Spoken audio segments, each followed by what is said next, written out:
I tried writing a book, but I gave up, but I miss it. Okay, well, here's the thing. You do not have to write. You don't have to write if you don't want to. If you like stories, try telling stories in another capacity. Maybe you are a storyteller through photography, or through videography, or through poetry, or maybe you are some other visual type of medium, or some other type of writing medium, or something. Maybe you're not a writer like a novelist. Or maybe it is just a hobby for you and it's not something that's going to be professional. All of these things are okay. Nobody said that you have to write a book and make money off of it and publish it for the entire world to see. You don't. That's your choice.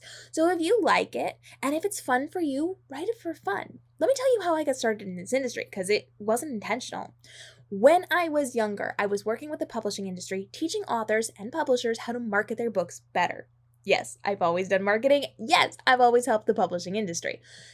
And as I was doing this, I was reading stories for different publishers and different authors, and I read a book that I really liked, but I couldn't find another one I wanted to read after it because your girl didn't know how to search Amazon properly back in the day.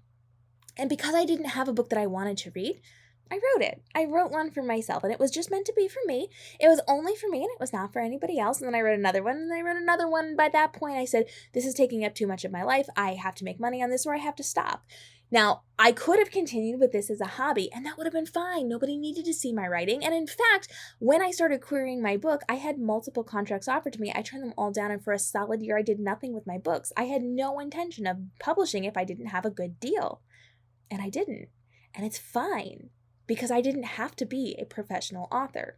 And when I found the right fit, here we are several years later, and I'm a multi-time best-selling author, but you don't have to be professional about it. You can just have it as a hobby. And then you don't have the stress and strain of it. You don't have timelines. You're not overwhelmed. You can do whatever you want. If there's plot holes, it doesn't matter because nobody's going to see it. So you have to decide, is it a hobby? Is it something fun that I want to do for me? Or am I going to be a professional about this? And if you are a professional about this, you got to stop any excuses that you have. You need to be writing almost every single day. You need to have a specific schedule for your writing so that you are hitting timelines that you're creating for yourself and that you're getting your books out there and actually making money off of it.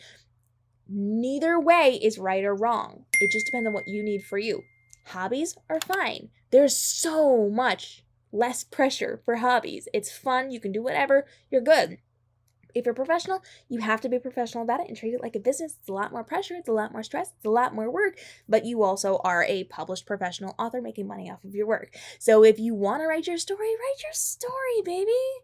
And if you don't, that's fine to keep your story in your head for yourself. No right or wrong here.